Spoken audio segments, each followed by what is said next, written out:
What's up, Lake Point? Pastor Michael here to fill you in on week 3 of our series, Esther. It's a series that really is about how all of us, every single one of us, was put on this planet for a purpose greater and larger than ourselves. And if we do not pursue the mission that God has for our lives, we're going to find a substitute because our lives cannot live in the absence of purpose.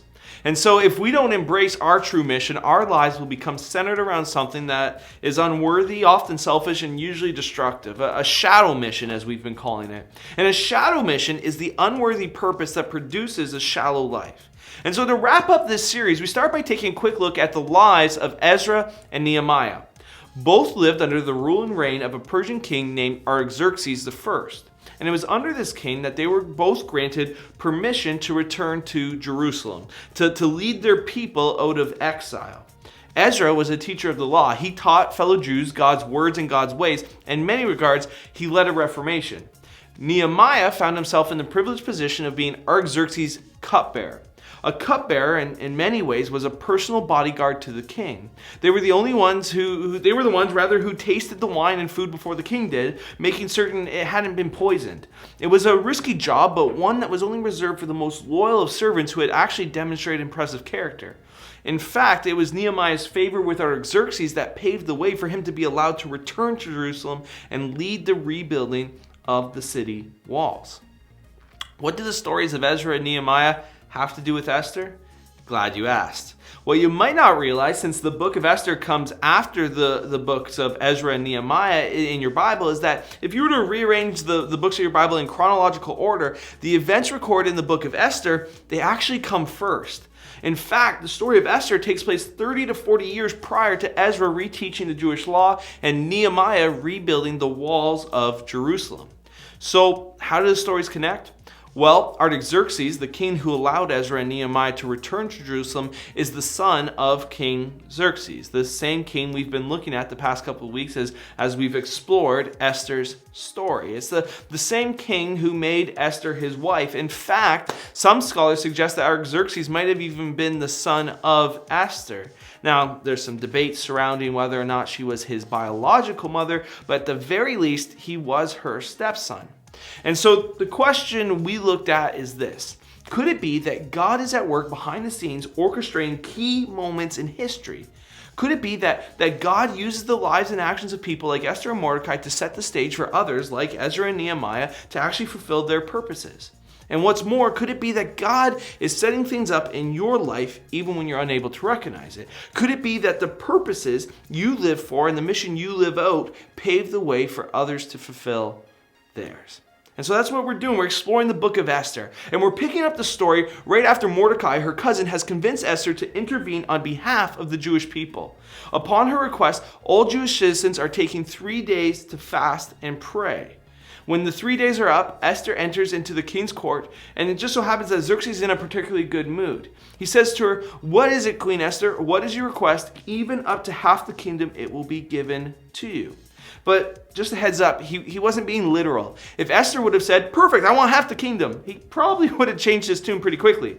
By no means can Esther just blurt out that she wants him to revoke the unalterable law, admit that he made a stupid choice, and that he should do what he wants him to do to cancel the extermination of the Jews and have Haman killed instead. She can't just say that. And so instead, she speaks the king's language. She says, "I want to have a party, and I want you and Haman to be there." You see, Esther knows that when facing challenges, prayer and fasting, they're indispensable, but they do not substitute the need for wisdom. And the same is true for you and I. When we face obstacles to our mission, we need to pray and fast, but we also need to operate in wisdom. Esther knows that timing is key. She knows the king's ego. She knows his pursuit of pleasure. So instead of asking for the law to be changed, she asks if she can have a party. To which I'm sure the king is thrilled. I mean, look at his track record. And so the king and Haman, they go to the banquet that Esther has put together. And as they're drinking the wine, we see that once again, the king asks Esther, he says, "Now, what is your petition? It's going to be given to you. What is your request? Even up to half the kingdom, it will be granted." And here's Esther's response. I mean, notice how she words it. It's Esther chapter 5, verse 7. She says, "If the king regards me with favor, and if it pleases the king to grant my petition and fulfill my request, let the king and Haman come tomorrow to the banquet I will prepare for them. Then I will answer the king's question." Naturally, the king and Haman agreed to a second party. Like, why not? And so after the first party, though, we're told that Haman, he left the party with great joy. And keep this in mind, because remember, as we've looked at in previous weeks, Haman has a shadow mission to pursue power. And so far, things are going pretty great. However, on his way home, he sees Mordecai sitting at the king's gate. And Haman is so filled with hate at the very sight of Mordecai that we're told he has to restrain himself from attacking him. And so, what does Haman do? He goes home, he gathers his wife and his sons and his friends, and they come up with this wicked plan to impale Mordecai on a giant pole. Haman has all the wealth in the world, but Mordecai's refusal to bow to him, it hits Haman so hard because at his core, his shadow mission is for more power, more wealth, more control. And so what we see is that when you live for more, eventually you're going to discover that more is never really enough. And so one of the clearest indicators that you're living out of a shadow mission is you hand over way too much power to another person. As we looked at, maybe it's a boss or a parent or a friend or a relative, whoever it is, you're left miserable because that one person doesn't think about you the way you want them to think about you, or they don't treat you how you want them to treat you, or they don't respect you how you hope they would. And so your satisfaction, your worth, and your peace actually belongs to someone else. Okay, back to the story. So, while this murderous scheme is being plotted by Haman, elsewhere, King Xerxes is having himself a sleepless night. And so he has one of his servants read him a book. What book does he want read to him? It's a book called The Annals of the King. What's it about? It's about him, King Xerxes. And so they read the book, and sure enough, the servant happens to read about the time many years earlier that Mordecai had saved King Xerxes from an assassination plot. The king had apparently completely forgotten about this event, and so he says, "What honor and recognition has Mordecai received for this?" And so his servant informs him that nothing had actually been done for Mordecai. And so what they do is they end up preparing an elaborate celebration of Mordecai. And after that celebration is carried out at Esther's second party, it's where she reveals that she's Jewish and that Haman has been plotting to kill all the Jewish people, including Mordecai, who they just celebrated. And so King Xerxes, he's thrilled to hear about this, and he orders that Haman be impaled on the pole that he had set up to kill Mordecai on. Mordecai ends up getting promoted to Haman's position, and in the end, the Jewish people are spared from their destruction. It's an incredible story. And here's the most amazing thing about this particular book of the Bible. In all of the book of Esther, there's no mention of Jerusalem or of Zion, of the temple. There's nothing about worship. There's nothing about priests. God is not even mentioned in the book. Esther is the only book in the Bible where the name of God never occurs once. Not once. Yet in reality, he's the main character.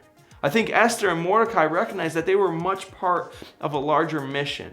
And so when you read the story, you can't help but see God at work behind the scenes. And I want you to catch this because I want you to recognize not only how God has been at work throughout human history, but how God is at work in your own life. I mean, as we've looked at over the weeks, how is it that of all the women in 127 provinces of Persia, Esther is chosen to enter the beauty pageant? How is it that an orphan Jewish girl actually wins that beauty pageant? How is it that Mordecai is in the right place to overhear the assassination plans and save the king? How is it that the king would have insomnia on the very night that Haman prepared a way to kill Mordecai? How is it that of all the stories, the one that's read to the king is that of Mordecai saving his life?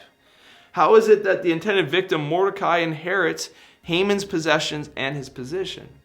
It would seem that the writer of the story would want you to know that even when you feel like you're in a sort of exile, even when you're surrounded by problems and obstacles, God is right there. You see, God doesn't just work in the big visual miracles. It's not all the parting of the Red Sea and raining manna from heaven. Often, he works in the unseen, the unknown, the unnamed, and in the most unlikely of ways. So friends, what you can take away from the series is that God has a purpose and a mission for you. And so don't give up on that. Don't settle for a substitute. We're part of a bigger story, much like Esther. Esther and Mordecai's mission didn't just affect them, it echoed into the lives of others, people like Ezra and Nehemiah. And so be faithful in your part of the story. Be faithful in pursuing the purposes of God. We're invited to be part of this ongoing story of God's kingdom.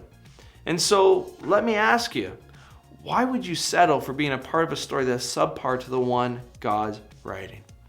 Have fun jumping into discussion questions. We'll see you next series.